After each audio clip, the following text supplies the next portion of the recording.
Let's use another property of radicals called the quotient property to simplify some radical expressions through how we apply division.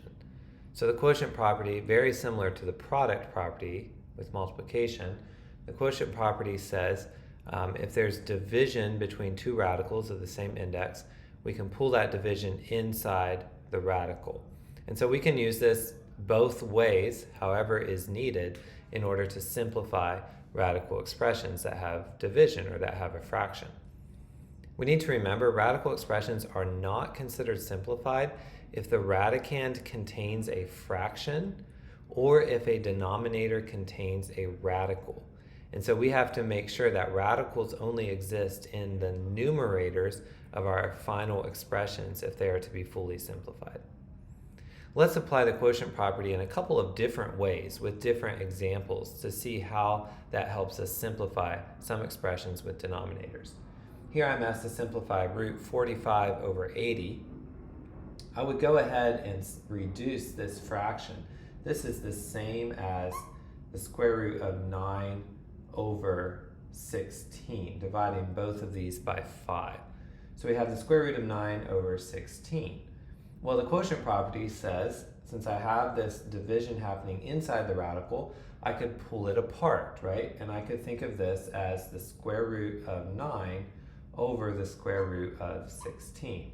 Both of those are perfect squares, so they can both be simplified. Square root of 9 is 3, square root of 16 is 4. So here we have 3/4. It perfectly simplifies in this case. In this next example, we'll use the quotient property in the reverse order in order to combine these two radical expressions in a single symbol or radical. So I'm supposed to simplify root 72x cubed over root 162x. Neither one of those are perfect squares, so it's not going to simplify very well on its own. But how about we pull the division inside the radical sign? So now we have root 72x cubed over 162x, and all of that is inside the radical. And then we can try to simplify this expression. 72 over 162 simplifies or reduces to 4 over 9.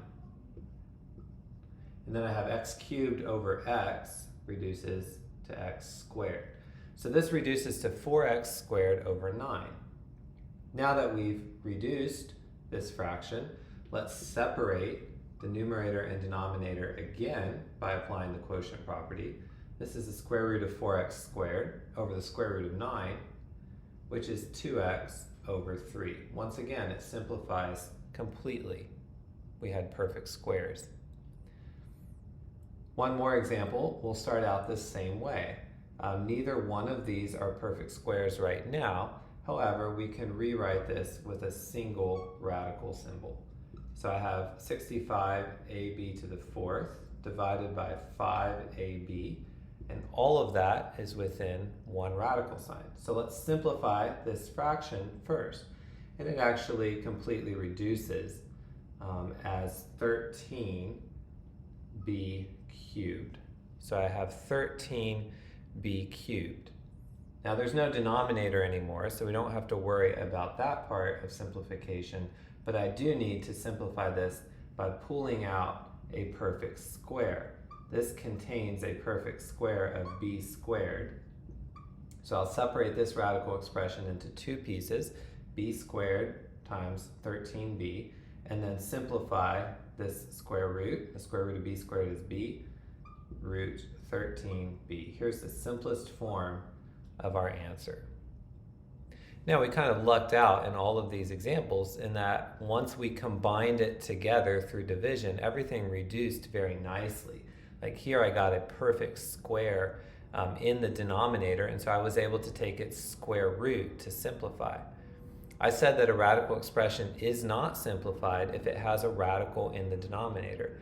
So we have to ask the question, what do we do if we simplify an expression like this, or we're working with another expression, and we have a radical in the denominator that's not a perfect square or a perfect power? How can we reduce or rename those expressions? That will be the focus of the next video on rationalizing denominators.